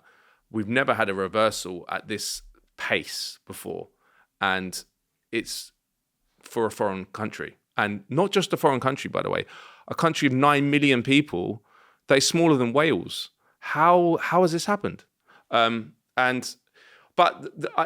Just to give some background, because it's not mystical in any way. The Zionist movement from the beginning knew that they could not complete their outlandish idea of replacing Arab Palestine with Jewish Israel without lobbying and getting on side the imperial powers of the day, principally Britain. So Chaim Weizmann, who was the Belarusian chemist who settled here and was like the main lobbyist for Zionism, he ended up being the first president of Israel. But he went after the politicians that had power. So David Lloyd George, the prime minister, then Balfour, the foreign secretary, and worked on them hard. And then got the Balfour Declaration, which, interestingly, Weizmann, it was even involved in drafting, which is bananas in itself. But so they knew, and it makes sense, right? If I don't agree with it, because I think it's just an outlandish idea that you can't impose a state on a country. But if that was your goal, you would. It follows that you would get the imperial powers of the day, and they got the Balfour Declaration, and then the state was established in 1948. But when it was established in 1948, because of the reasons I described, its size, it wasn't even 9 million people then. It was less. It's tiny. And in a much more hostile Arab world then, they needed to lobby and keep on side the imperial powers of the day, which became the United States. So it's not rocket science why this lobby developed. Israel, because of how it is and its size, had to have control of the imperial powers' political system. Otherwise, it's an existential thing. If the US pulled support, it would collapse very, very quickly. So that's what. But I'm saying that because I think people need to be braver to talk about it, because, in my opinion, we're in it to win it. In terms of, like, we don't want to see the genocide in Gaza continue. We don't want to see the destruction of Palestine, which has not stopped since 1948. So if you want to combat it, you have to understand why the imperial powers, why your own government is supporting it. And I put that down mainly to the Israel lobby. I don't put it down to it being a geopolitical outpost of the empire, which is the other argument. Before we go any further, because I think it's important to say this stuff, I was speaking to a senior Tory maybe a year ago, 18 months ago, and we were talking about the potential Holocaust museum next to the Houses of Parliament. And I said, and I'll say this on the record, I think it's ridiculous having it next to the Houses of Parliament in this country. And they said something to me, and I said, well, of course it's ridiculous. We didn't do it, right? Which I think is, again, quite a normal person thing to say. So by all means, have a monument to the Holocaust, have a Holocaust museum in London even, But the idea that something that happened in Germany would be commemorated next to the home of democracy in this country, I just find weird. Yeah. I mean, it just seems really odd, and I think most people would agree. And the fact that a quite senior Tory said that, I thought, wow, how many people think like this, but they're too scared to say it publicly. And I do think we're getting now to we're getting to a kind of threshold where I think actually people are beginning to feel a bit more emboldened to say it. But equally, that meets then a level of repression we've not seen before on things like Palestine Action, because you can't let that sort of stuff bubble over. And I mean, the other point about the Israel lobby as well, which is important to the discussion that we're having about fascism, is that that one of their major goals around the world is to stoke Islamophobia, because if you listen to Netanyahu speak, he constantly says, look, we're on the front line against these savage Islamic radicals. And once they take us out, if they take us out, they're coming for you next. Yeah. And that's a way of scaring the Western world and present. And so they need that image of the Arab world as these crazed savages and terrorists that will take out the West to maintain support. And that means covertly and overtly supporting fascistic elements. Sorry, I'll finish with this because it's important. And like everywhere around the world, that the far right, apart from like the neo-Nazi fringe, which is too anti-Semitic to like Israel, but anywhere rightward or that, they love Israel because they love what is Israel? It's pretty much a white supremacist. It's definitely a supremacist state that keeps indigenous people locked in concentration camps and excels in massacring them, surveilling them, and keeping them under control. The fascists love that. That's grist for them. I would go a step further. I think that there are lots. You see these people on X and social media platforms, Zionist influencers who want a race war in Europe. Yes, they are egging on a race war in Europe, particularly against Muslims, but not just Muslims, because that vindicates and legitimizes the state kind of composition they have in Israel, but B, they think it will underscore support for Israel, like you say, as being this kind of this gate stopping the other from Asia coming into Europe. Now, somebody watching or listening to this, you might want zero migration. You might want no new mosques built in Britain. You can think all of that. This is still true. These people from this political project, many of them do live in Israel, but not all of them, these Zionist influencers, want race war in Europe. It's a very dangerous place to be, and actually some of them are very, very politically influential. In terms of the Zionist lobby, Ilan Pappé is the kind of past master on this stuff, and he wrote a great book about lobbying for Zionism, and it talks about Chaim Weizmann in this country and then the US as well. Amazing book, about 600 pages. You don't need to read it if you don't want to. We did a Downstream on it, but I also do recommend reading it. But, you've answered your own question in a way where you said earlier, has it ever happened before where a tiny country of 10 million, I think it is, right? There's 8 million Israeli Jews, 2 million Arabs, has a place ever so small parasitized an empire that's so large? The US economy is a $25 trillion economy, God knows what, 350 million people, military base all over the world. And I suppose, no, that hasn't happened before, but that's because democracy is quite a new system. Yeah. And clearly you can only do this in a democratic system. And I like democracy, but one feature of democracy is money buys power. And lobbying works, interest representation works. And people talk about lobbying, the very first lobbyists, arguably, I wouldn't say that trade unions or even business interests were lobby groups, because these things precede democratic government. But in terms of the democratic system arriving, and the very first people saying, let's lobby for certain interests, outside of civil rights like, the suffragettes and suffragists, is the Zionist lobby. They invent, modern political lobbying. But the interesting thing, it's a very interesting point, because another thing I was thinking about this stuff is any empire which is strategic would not have allow their political system to be hijacked. They would not do the mechanisms, because it's not just about democracy. It's also just about you can put in place measures to stop, and they do that with official enemies like Russia and China. And there's increasing amounts of legislation to clamp down on their ability to infiltrate. But the US is like basically a husk that is just get eaten. And it's not just Israel, by the way. It's like corporations, it's Saudi Arabia, it's UAE. They allow themselves, which guides policy, So it's not even in the national interest. And that was John Mearsheimer's point, because he's not a leftist in any way. He's just like, look, our system's been hijacked, and it means that we're focusing on wars that we don't need to fight for our own national interests, for our imperial interests. He's like, we should focus on China. That's Mearsheimer's point. But the reason is we're focusing on Iran because, and all these other, and Iraq, because Israel's doing it. I'm not saying I agree wholeheartedly with his analysis, but it's interesting. So it is interesting that the US has allowed itself to the mechanisms to do that. And even here, right?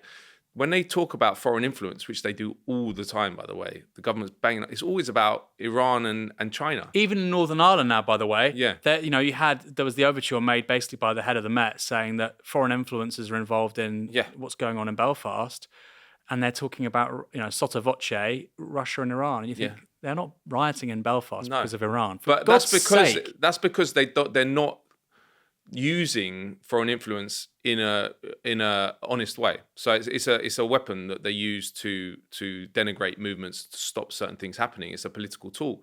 So interestingly, one of the interesting windows into this was when they released that Russia report. Do you remember years ago when all the liberals were like, Boris Johnson's not releasing it because it shows that Russia did Brexit?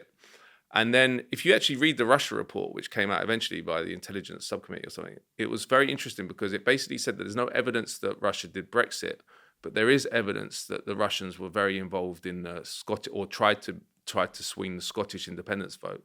And that was basically priming the population for if there's another referendum. And if you'll see if there's another referendum in Scotland, that it will just be, everyone will be saying, oh, don't vote yes because the Russians want it and they're doing X, Y, Z, X, Y, Z. And it's just a very, very clever way of subverting and sabotaging movements which go against the interests of the British establishment, which Scottish nationalism does. Like, they're terrified of Scottish independence, maybe more than any other issue in the whole of our society. So, but yeah, I mean, and now there's they talk about they released that Iran report, but there should be an Israel report. It's very easy to do. Most of it's out there. That's the interesting thing. Like last time I came on it, I was talking about the Alan Duncan stuff. He's written a whole bloody book on it. He's a Tory minister, a former Tory minister.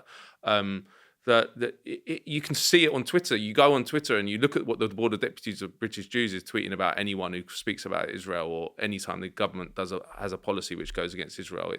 It presents itself as a Jewish communal group, but it's clearly an Israel lobby group. Like it's not hard to divine. It's just that it's weird. It's like people just assume that's a lobby that is fine and is not having an influence, but obviously it is. But also, if you criticize it, then you're racist. So, for instance, you had the chief rabbi in the run-up to the 2019 general election, maybe the week or two before, calling out Jeremy Corbyn, and you had the whole media, BBC and Nick Robinson saying, this is appalling, this has never happened before.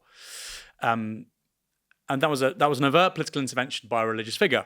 I don't like those personally. If you're in Italy and the Pope says abortion is wrong, I think that's bad in a democracy, but all of a sudden it's okay in certain circumstances because it's a community leader. Nobody's electing rabbis.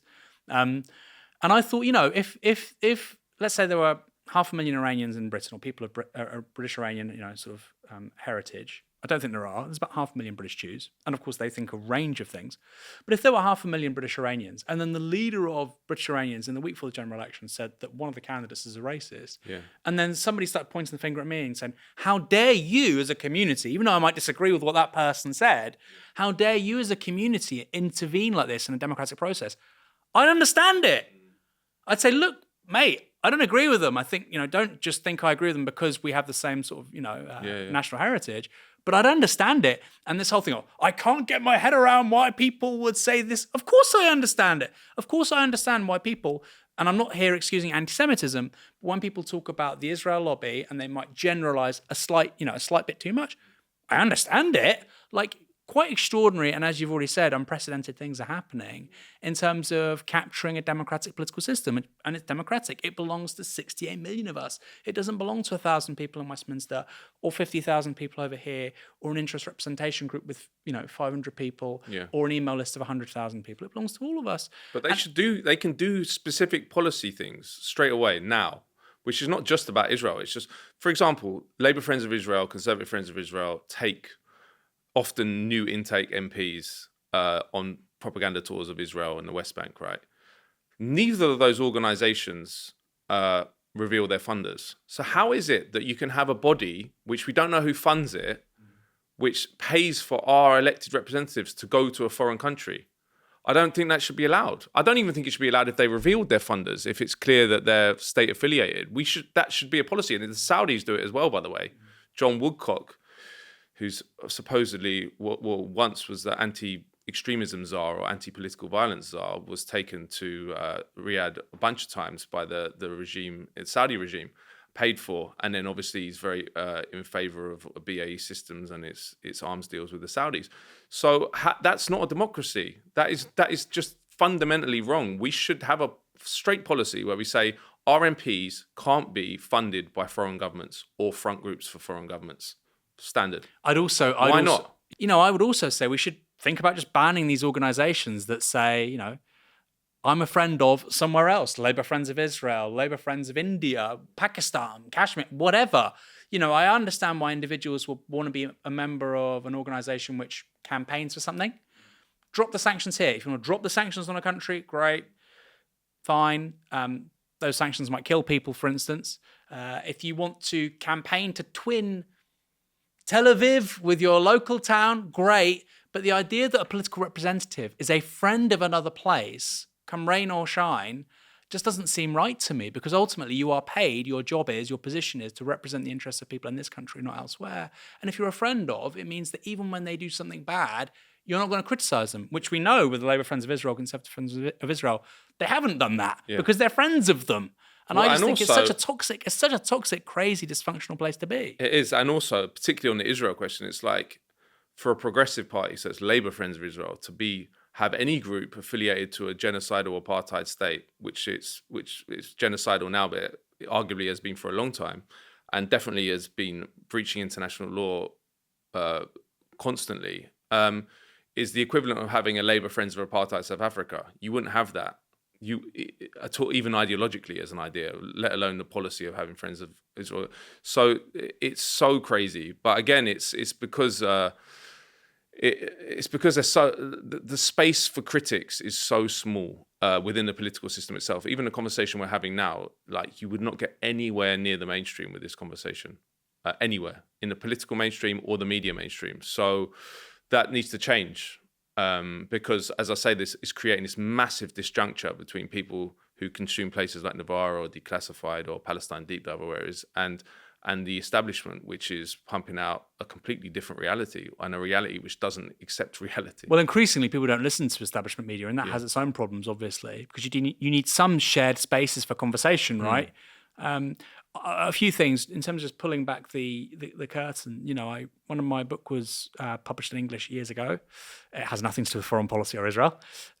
Somebody said to me, if you want to be published in Germany, tone down any criticism of Israel. Just FYI, you don't have to. It's just, you're looking at translation rights. Yeah, we're going to go here, there. And I think even today, it's in 9 languages. German's not one of them. Yeah. And they said, if you want a German translation, you cannot criticize Israel, which I just found so strange. But again, it's the sort of thing, it sounds like a conspiracy theory. Yeah. This person, by the way, had a book in German, and they'd chosen to done that. They chose to do that, rather. So, it's one. I had a similar experience at Columbia Journalism School in New York when I was there. I was my professor of one on one course. He was a editor at the New Yorker, and he said the assignment was interview someone and write a feature about them. So I was like, I want to interview Norman Finkelstein, who lived. I think he still lives in New York, in Coney Island. And he was like, you can do that, but you won't get a career in the US media. And he's talking to a student. He wasn't even going to publish it. He was like criticizing Israel, was like criticizing Mother Teresa. This was in 2008, but I think for an assignment. Yeah, but he was aware. It was just like, don't touch that. Don't touch that. Which is crazy, right? And you're like, but everyone works on. It's a deterrent. It's a deterrent, and it's quite effective because there are a lot of careerists and there are a lot of people who care or want to get on, which I understand in some ways. But there's a point where you have to take a moral position, and I think the genocide has changed that because the mask has come off, and people are braver and they're more willing to take costs because the costs are so high for the Palestinians, and they have no. The interesting thing about the cause of Palestine, and I've been thinking recently about why does Palestine have this resonance for people? And I think one part of it is there's not many groups of people that have no constituency anywhere. They're not allowed a state, but they also have the government, the powerful governments in the world don't support them. They all support Israel. There's barely any institutional support of Palestinians. They have none.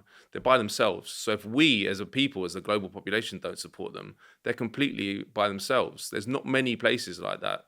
So I think that it's that, and that's why and also if you go to the global south, people who have been victims of imperial violence and occupation, they see their struggle in Palestine in a way that a lot of people, other conflicts, they don't. I think for me as well, though, I would take it out beyond Palestine. So even if somebody, again, is watching or listening to this and they care about Palestine, but they say, look, it's a small place. It's a long way away. I care about it, but ultimately it's not. I think the left talk about it too much or something like that. The project of Greater Israel is about destabilizing Lebanon, Syria, Palestine. Well, they've already done that, of course. Egypt, you might argue Jordan, Iran, Iraq. So you're looking at hundreds of millions of people. You're talking about destabilizing a part of the world, a fulcrum between Asia, Africa, Europe, hundreds of millions of people. And it's going to create a cascade of chaos across Europe. So take it seriously. Take it seriously. And I think giving this impunity to Israel is in absolutely nobody's interest in this country, whether you're on the right or the left. Matt, completely different topic. Or maybe not. Are you a football fan? I was very into football in my teenage years and into my early 20s. Big Arsenal fan. Oh, good. It's been a good month for you then. It has. But then I kind of fell out of it. But then I got back into it in the last 5 or 6 years because my son, he's a big Arsenal fan. So I'd say I'm a fan now. Yeah, big fan. Are you going to watch the World Cup? This is the question, isn't it? I think we should boycott it, but I don't even know. I sent a tweet out saying the other day saying boycott the World Cup because of what they're doing to the Iranian supporters and the Iranian team and this is it a Somalian referee that was. And after I sent it, I was like, well, I don't know what that would actually. Does that mean you don't watch the games or you don't comment on the games on Twitter? I think that it should be boycotted. Because it's a disgrace that it's happening in a place that is politicizing the event. The whole point of the World Cup is it's not a political event. It's a sports event that the whole world can enjoy, regardless of who you are, where you come from, where your team comes from. So they should never have given it to the United States. It's an outrage. I mean, they gave it to Qatar as well, and that was set up on slave labor, wasn't it? And Russia before that. I mean, so where'd you host it? What countries can host it? If the US can't host it, presumably you'd say the UK is complicit with the US. Yeah. I don't know. Bolivia. No, not Bolivia now. Mexico. It is in Mexico, right? We've got just move the whole thing to Mexico. I don't know. It's not something I've thought about a lot, but I do think Trump. I mean, even before pre-Trump, it's not even a political side of it. You could make an argument that it should be boycotted because the US is this rampant empire that's destroying large parts of the world. But aside from that, just on a practical, logistical level, the fact I don't think it's ever happened before that they're turning people away, they're revoking tickets for certain groups of people that they don't like. Like that's obscene. So, and they could have predicted that, right?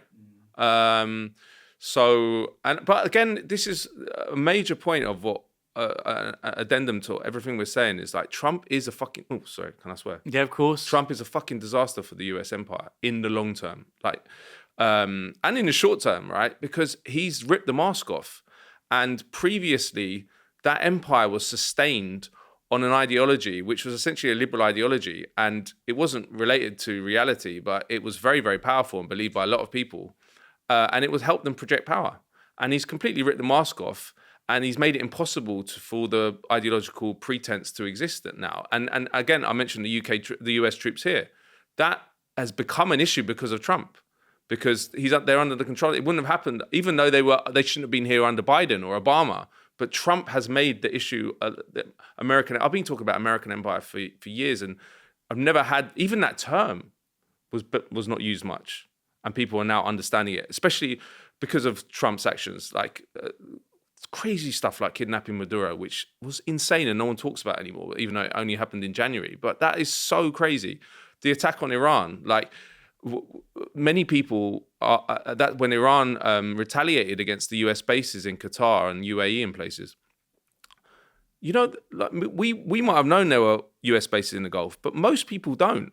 So they're like, what? The US has bases in Qatar, and that Al Udeid is the biggest US base, and it's in Qatar. That's, and then people start, well, let me see where the US bases are, and they're like, well, that's an empire. Like, just many connections are being made that were previously very suppressed, and actually the establishment and the liberal ideologues that have kind of led the a promotion of the US empire, they don't want the realities to be exposed. And Trump is exposing all of it. And I actually don't think it can go back to how it was, because even if it comes under the control of a manager, which is who's a better face and covers it up, too much has been seen now. You can't unsee what we've seen. And Trump, even verbally, is much more obvious. You know, when he kidnapped Maduro, he was giving interviews, and the problem with Trump is he is quite funny because he's so monstrous. But he's like, yeah, we're going in, we're going to run the country for a while, and all our big oil companies are going in, and the oil is actually already coming in, and we're going to make this amount of billion. Like, he just says it openly. Like, that's exactly why they went into Iraq. But they never talk about it like that. So the fact that we have this mask-off guy that is really just explaining how the empire works and being realistic about it is really damaging. And we talked about this last time as well, about getting rid of US aid and stuff. All the different agencies that the tapestry of liberal empire are being dismantled, and the ideology is being dismantled. And what's replacing it is raw imperialism. And I think that he's ripping up like billions of PR that have been spent over the years to project this image. We talked about with Qatar in the last World Cup in 2022 of sports washing, and what's going on now with Trump is the opposite of sports washing. Right? You're hosting the world's biggest sporting event, McGuff, the Olympics, to destroy your national brand. And something that's really interesting for me is that lots of people on the right in recent years have said that soft power isn't real, right? They say, oh, it's stupid, it's fake, it's a liberal thing. Well, you might overstate the soft power of the UK, and I think you clearly need hard power as well. But the US had soft power, man. Yeah, they did. You know, if you look at the US at its strongest in the 80s, Rambo, Rocky, Arnie, Hollywood, Vegas, New York, like this was the global epicenter of cultural production, just was. That's not stopped, by the way. But it clearly matters. And I think what Trump has done has been to undermine that really significantly. And I think it's probably the beginning of the end. If you look at someone like Palantir, now you've got Sadiq Khan saying we don't want Palantir contracts here, right? People are talking critically about big tech. Now, I know they were doing that before, but in the same way that you're talking about US empire, people were just less receptive before. Totally. But now if you talk about Google and Meta, people go, okay, this is actually quite a different relationship to what I was thinking maybe 5-10 years ago. And you have to think, if you're an executive for Meta or Alphabet or Apple, you must be looking at Trump and think, I can't wait for this guy to fuck off. Exactly. And I can't wait for politics to go back to normal. Exactly. And it's not going to go back to normal. No. And it's such a challenge for the corporate establishment within that country, overlying all the trends we're talking about. So clearly the country's kind of civic culture is in some ways edging towards fascism, the rise of China. And yes, Trump is a one-off politician, 100%. He's sui generis. But clearly, the policies and rhetoric he has cultivated are the future of the Republican Party, at the very least. And there's only two parties in American political life. So it really is a very, very, very strange one. And I do wonder how the American elite will respond to it. But right now, they almost seem petrified of him. Yeah. Even though he's probably going to do very poorly in these midterms in November, not least because of this crazy war he started with the Iranians. I guess my final question, why have the Democrats been so complicit in all of this? So, you know, we're talking really going back to the book. It's a great book. Changes in the US military really since after 9/11 to today. Much of it's been driven by the Republican Party, but the Democrats have never offered anything like an alternative. And we've basically seen 25 years of Republican government in the United States without any kind of interruption. Why are the Democrats like that? Because I think it's better to think of them as the same party, two factions of the same party, and they sit atop a system which operates at a much deeper level that we don't understand and we don't have access to. And sometimes it's called the blob. It's this whole mishmash of different interests and agencies which are operating in Washington, from CIA DOD, Defense Intelligence Agency, and it means, and corporate influence as well. With Citizens United ruling in 2010, there's no limit to the amount of corporate money that can go into government. So the elected officials sit atop a system which make independent decision making, impossible. So in that scenario, you just have machine politicians. And the US system was set up like that, by the way. Like, it's much an oligarchy that wants to maintain control. It's the same here. But the Republican Party is now disrupting that, right?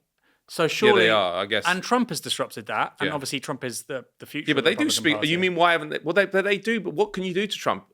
Like they tried to. Is it the 14th Amendment? That's when someone loses their mind, you can try and impeach them. So they've tried that. That nothing they do works. But no, but they're back. This war in Iran, for instance, is one example. Oh right, yeah. But But that's what I mean is that on foreign policy, and it's the same in this country.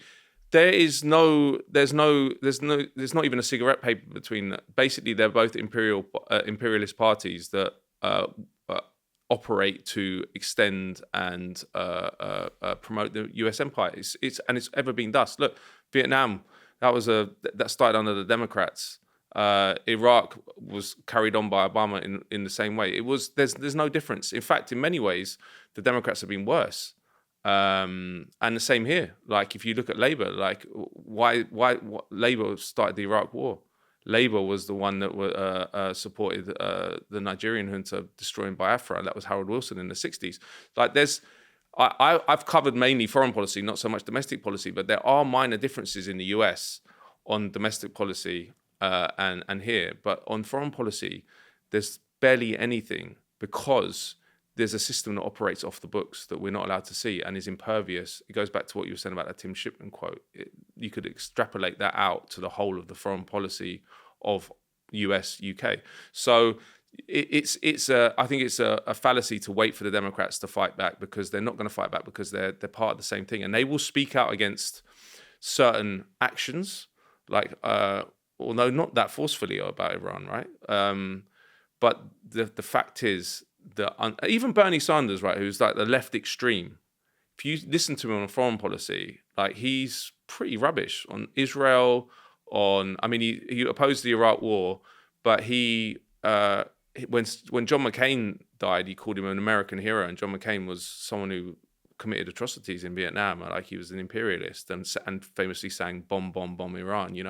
It's a club, and it's an imperialist club. And if you look, the system's set up that anyone who, in terms of the presidency, you cannot get into power if you are going to do well, and you definitely can't exert power or use power in a way that will be against the blob. This is like Putin always talks about. He in an interview I was watching with him, he was like, look, an American president might come into post with ideas, and he'll come into the White House and he'll be like, well, I want to do this, I want to do that. And then he'll get his first meeting with the men with the briefcases who come in from the CIA and the other agencies, and they say, look, this is how it is. This is the threats. This is what you've got to do. And basically no one goes against that. Obama even talked about this, about the same thing happening to him. So it's not a proper democracy. It's a managed democracy, and it's an oligarchy, and the two-party system is an outgrowth of oligarchy. I guess this is why they've gone after the likes of Zach Polanski and Jeremy Corbyn so hard. Exactly, and that's the interesting thing about the Greens, because the other point about this is, look, the two-party system works wonderfully for the oligarchy because it's much easier to control two parties and co-opt them, which is what's happened to the Labour Party. The Tories were always obviously part of the establishment, but over the years, and in fact, pretty much from 1945 onwards, like Clement Attlee started the Information Research Department, which was like a subversive department of the Foreign Office to crack down on social, and the Malaya counterinsurgency campaign, which was for British rubber. I mean, in terms of the imperial structure, the Labour Party has always been part of it.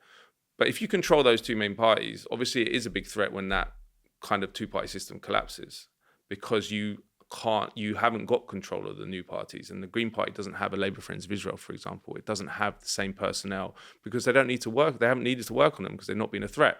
So when they come up, you have a leader like Zach Polanski, who actually seems to be quite independent and can say stuff that other people can't. So what do you do then? Then you co-opt them. That's what, and there's a whole system of, and if I was going to give advice to Polanski now, I'd say, look, you're going to be pulled in all sorts of directions now, because the British state excels at co-option. A very interesting case is the SNP, which actually originally was quite a radical party, and was parts of it were anti-NATO, and that was its foundation, right? Yeah. Was the idea of no nuclear weapons in Scotland. And then over the years, the British state, as I say, because they see the Scottish independence as the major threat, they co-opted it and they moved it, right? It's quite interesting, the mechanics of that. I'm not sure how they did that because I haven't looked into the case too much, but it's definitely happened. And then you get to the point where now you talk to SNP activists who are still there, but they don't like the leadership. They say it's barely clear if the SNP even want Scottish independence, even though that's the whole point. And there's definitely no pathway. Well, if they get independence, there'll still be Fas Lane. We'll keep the pound. We'll still have the same monarch. But they move, but that's not an organic thing. That's not a liberation movement. And the interesting thing, the only other party that I know, and this one's in power, that doesn't seem to have been co-opted in the same way as Sinn Féin. What applied? Yeah, I don't know. I don't know what their foreign policy positions are, because that's always a good litmus test. And their position on Israel. Because the Greens have been, actually, people forget, they've been very good on Israel from the start, on the genocide particularly. They called it a genocide very early. They were saying, and when I say very good, they've been decent, right? But comparably, they've been very good to the other parties. But Sinn Féin was very good from the start and is good on Israel. There are independent parties that exist on the fringes. When they become relevant, when they get popular, like the Greens, there's many, many mechanisms to co-opt them. So the question now is, how do you combat that? How do you keep the party radical? And I think the best way is to keep it democratic and stop. Like, the other thing is flack, right? And the Israel lobby excels at this. If you pump enough flack out, it moves people. Because even if you don't think it's affecting you, if every time you tweet something against Israel, someone calls you an anti-Semite, you think it's not affecting you. But somewhere, and I hope that it doesn't affect me, and I don't think it does, but for people who actually have more of a worry about their public persona or how they appear, they're going to slowly ease what they're saying. And Polanski gets attacked so hard, whatever he does. So I just hope that he understands that's just a propaganda, and he needs to stay independent. Matt, our fourth time. Yeah. Our fourth time. Fun every time as well. Fun every time. We've spoken to a few people 3 times. Gary Stevenson, but it's like the World Cup. Right now you're Brazil. Gary Stevenson is Germany or Italy. Thanks for having me. Book's fabulous, and it's a good book when it was published 14 years ago, but it's still highly relevant. Thanks for coming on this 4th time onto Downstream. Thanks a lot.